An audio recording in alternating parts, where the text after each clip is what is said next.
Shalom, shalom na kusalimu katika jina la Yesu Kristo aliye hai.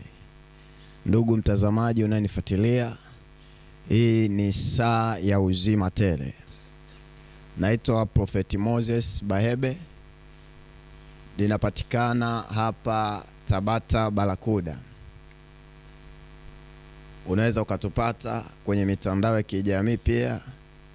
Kwa wewe ambaye unatufuatilia, unaweza ukatupata YouTube kwa jina la MG Coan Church.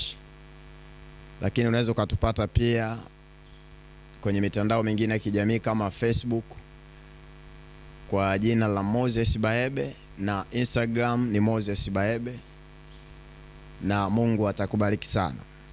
Unapotufuatilia utapata neema ambayo Bwana amekusudia kwa ajili yako. Lakini pia lengo na makusudi ya saa hii ya uzima tele ni kusababisha nguvu ya kiungu ambayo italeta uzima kwenye maisha yako. Italeta mabadiliko ya kipekee kwenye maisha yako. Itasababisha matokeo ambayo si ya kawaida kwenye maisha yako. Lakini itakuhamisha kutoka kwenye hatua nyingine na kukupeleka kwenye hatua nyingine ya uzima. Bwana Yesu asifiwe sana. Kwa hiyo ni kukaribishe ndugu mtazamaji katika saa hii ya uzima tele. Najua kuna kitu cha tofauti Mungu atafanya na wewe leo katika jina la Yesu. Haleluya, haleluya, haleluya. Ninaomba twende moja kwa moja katika ujumbe wetu siku ya leo. Ujumbe wangu siku ya leo unasema kuweza ulimwengu wa roho. Kuweza ulimwengu wa roho. Tunajua jambo lolote linalofanyika katika ulimwengu au linaloonekana kwa macho ya damu na nyama limeanza katika ulimwengu wa roho. Maana yake chochote ambacho unakiona kimetokea, chochote unachokiona kinafanyika au kinaendelea kwenye maisha yako, hicho kitu kimeanza katika ulimwengu wa roho. Ushindi wowote ambao unauhitaji kwenye maisha yako unatakiwa uanze katika ulimwengu wa roho. Hali yoyote ya ukata tamaa, ya kufeli, ya kushindwa kuendelea ambayo unaiona kwenye maisha yako inatokea, hiyo hali imetengenezwa katika ulimwengu wa roho. Kwa hiyo tunapohitaji kupata matokeo ya tofauti kwenye eneo lolote la maisha yetu, lazima kuweza ulimwengu wa roho. Biblia inasema katika kile kitabu cha Mathayo ile sura ya 11 na ule mstari wa 12. Mathayo ile sura ya 11 na ule mstari wa 12.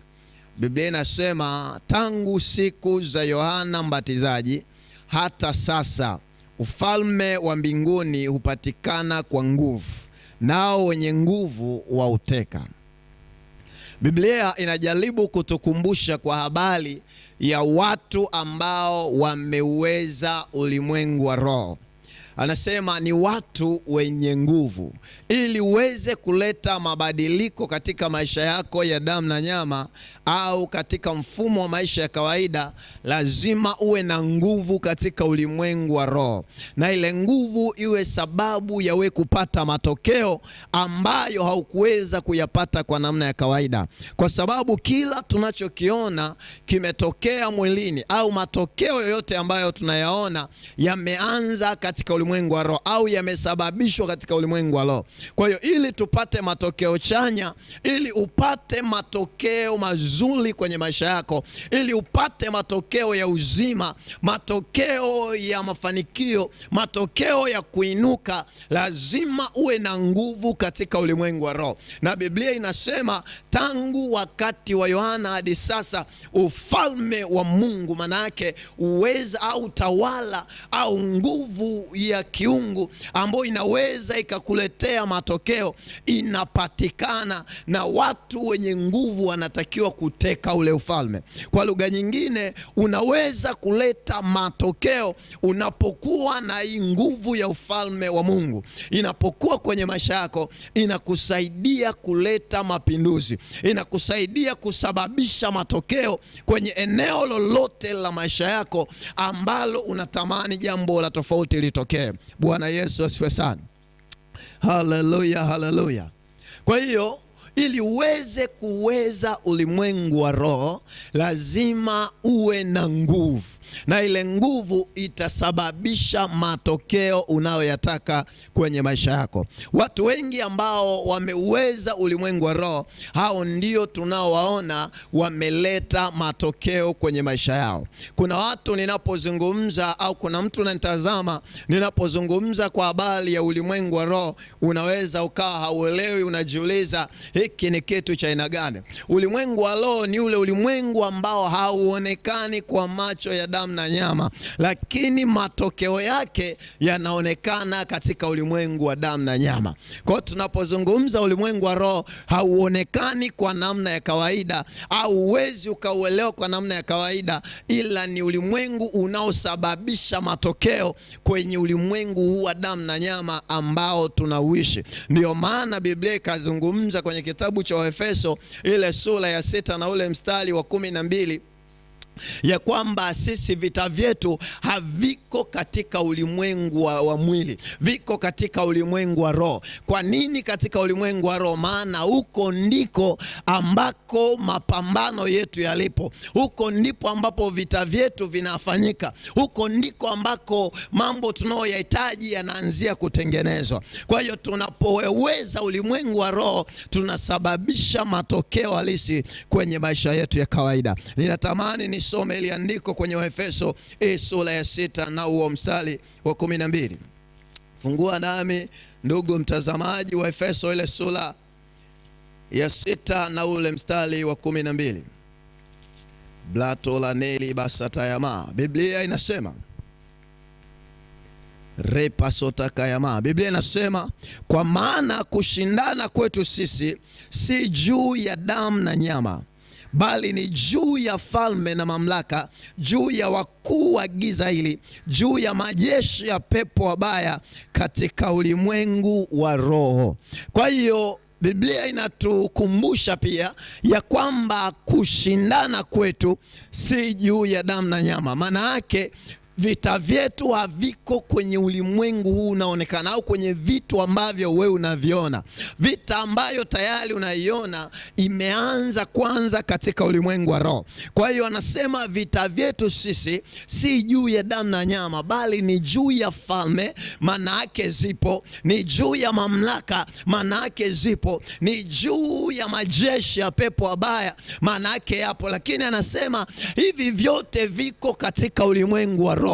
Kwa hiyo majeshi ya pepo wabaya au falme za giza au mamlaka za giza zinapotengeneza ajenda zao kinyume na maisha yetu, kinyume na maisha yako, wanatengeneza katika ulimwengu wa roho. Na wanapotengeneza ajenda zao, wanatengeneza matatizo, wanatengeneza magonjwa, lakini katika ulimwengu wa roho. Wanatengeneza challenge kwenye maisha yako, wanatengeneza vitu vibaya, lakini ni katika ulimwengu wa roho. Vinapotengenezwa, baada ya muda unashangaa unaviona vinatokea kwenye maisha yako. Halafu wewe unaanza kushangaa na kujiuliza, imekuwaje hii hali, imetokea wapi? Mbona nilikuwa na furaha, mbona mambo yalikuwa yanaenda vizuri, lakini hali imetokea ghafla. Kumbe ile hali haijatokea ghafla, ila imetengenezwa katika ulimwengu wa roho. Na wakati inatengenezwa, wewe haukuwa aware na hiyo hali, haukuwa umeelewa ya kwamba vita vyetu si juu ya damu na nyama, bali ni juu ya falme na mamlaka na juu ya majeshi ya pepo wabaya katika ulimwengu wa roho. Ndugu unayenitazama, nataka nikwambie neno moja, ya kwamba ushindi wako au ushindi wote ambao unauhitaji juu ya hiyo hali ambayo unaona imekuja ghafla kwenye maisha yako, unahitaji utafute katika ulimwengu wa roho. Unahitaji uweze kutengeneza katika ulimwengu wa roho, na uwezi ukautengeneza kama haujawa na nguvu ya kuweza ulimwengu wa roho. Haleluya, haleluya. Lazima tuweze ulimwengu wa roho. Matendo ya Mitume ile sura ya kwanza, Biblia inasema neno moja hapa zuri. Matendo ya Mitume ile sura ya kwanza na ule mstari wa 8. Repatakaya male dosika. Ule mstari wa 8, Biblia inasema, lakini mtapokea nguvu lakini mtapokea nguvu akisha kuajilia juu yenu Roho Mtakatifu, nanyi mtakuwa mashahidi wangu katika Yerusalemu na katika Uyahudi wote na Samaria na hata mwisho wa nchi. Anasema lakini mtapokea nguvu. Ni Yesu anajaribu kuzungumza na wanafunzi wake. Anawaambia kabla hamjafanya lolote, kabla ule ushindi, kabla hamjabeba sura yangu au hamjabeba taarifa zangu, hamjasema kwa watu wengine, mtapokea nguvu kwanza. Nataka nikwambie kuna mambo ili yatokee kwenye maisha yako, unahitaji upokee nguvu. Unahitaji nguvu ya kuleta mabadiliko na matokeo. Kuna namna ili uweze ulimwengu wa roho na usababishe matokeo ya tofauti kwenye maisha yako, unahitaji upokee nguvu. Ndio maana Yesu aliona umuhimu wa hiyo nguvu ya ufalme, akawaambia wanafunzi wake ya kwamba lakini kwanza, pamoja na mambo yote, pamoja na hali zote, lakini mtapokea nguvu akisha kuajilia juu yenu Roho Mtakatifu. Leo upokee nguvu ndani yako ya kuweza ule ulimwengu wa roho, ya kuweza kushinda katika ulimwengu wa roho, ya kuweza kusababisha matokeo kwenye ulimwengu wa roho. Haleluya, haleluya. Kuna matokeo ambayo umekuwa unayahitaji, umeyatafuta, yamkini umefanya juhudi, umeomba sana, umefunga sana, lakini stili bado kuna matokeo hayapatikani. Nataka nikwambie neno moja ya kwamba unatakiwa kuweza ulimwengu wa roho, na ili uweze ulimwengu wa roho unahitaji nguvu, na unahitaji nguvu za Roho Mtakatifu. Hizi nguvu zitakusaidia wewe kuleta matokeo ya tofauti, itakusaidia kuwa mshindi kwenye maisha yako. Utatembea kwenye maisha ya ushindi, utasababisha uzima tele, utasababisha neema, utasababisha furaha, utasababisha mambo mema ya kufuate. Kwa nini? Kwa sababu utakuwa ni mtawala kwenye ulimwengu wa roho. Nikwambie, ulimwengu wa roho ukiwa hauna uwezo wa kutawala, usitegemee matokeo kwenye maisha yako. Bwana Yesu asifiwe sana. Kuna matokeo unayataka, inahitajika uweze ulimwengu wa roho. Lazima usababishe vitu vitokee, lakini kwanza uweze ulimwengu wa roho. Haleluya, haleluya, haleluya. Yesu anawaambia lakini mtapokea nguvu akisha kuajilia juu yenu Roho Mtakatifu, nanyi mtakuwa mashahidi wangu. Kwa nini anawaambia mtakuwa mashahidi wangu lakini baada ya kupokea nguvu? Mashahidi wa kitu gani? Hauwezi ukawa shahidi kama haujabeba ushahidi uliokamilika. Ili uweze kuwa shahidi ambaye lazima kuna kitu uwe na uhakika nacho, aidha umekiona au umekishuhudia mwenyewe. Lazima uwe na uhakika na uwe ushahidi. Kwa hiyo Yesu akawa anawaambia ili muweze kuwa mashahidi wangu, ili muweze kushuhudia habari zangu, ili muweze kuniona kwenye maisha yenu, lazima kwanza mpokee nguvu. Kuna matokeo ambayo Yesu anayahitaji kwenye maisha yako, sawa sawa na kusudi la kipindi hiki ambayo ni saa ya uzima tele. Yesu ana matokeo yake anataka kwenye maisha yako, nayo ni matokeo ya uzima tele, nayo ni matokeo ya furaha, nayo ni matokeo ya amani. Anataka utoke kwenye hiyo hali ya madeni, anataka utoke kwenye hiyo hali ya huzuni na mateso, lakini ili utoke lazima upokee nguvu. Ninaamuru nguvu ya Bwana ingie ndani yako sahi, na Bwana akasababishe matokeo yatakayokupa furaha na amani kwa jina la Yesu aliye hai. Haleluya, haleluya, haleluya. Unahitaji kubeba ushahidi uliokamilika. Ili ubebe ule ushahidi unahitaji nguvu. Ndio maana kwenye ile Zaburi ya 105 na ule mstari wa 5, Biblia inajaribu kusema ya kwamba mtakeni sana Bwana na nguvu zake, utafuteni uso wake siku zote. Kumbe bado tunahitaji, ili kuweza ulimwengu wa roho, tunahitaji kumtaka sana Bwana na nguvu zake. Haleluya. Haleluya, haleluya. Nikusii kwa jina la Yesu, upokee nguvu za Bwana mahali ulipo ili ulete matokeo. Kuna vitu umetamani siku nyingi vitokee kwenye maisha yako. Nikuhakikishie katika hii saa ya uzima tele, Mungu atasababisha matokeo, ataachilia nguvu ndani yako, na ile nguvu itakuhamisha, itakutoa kwenye level uliopo, itakupeleka level nyingine.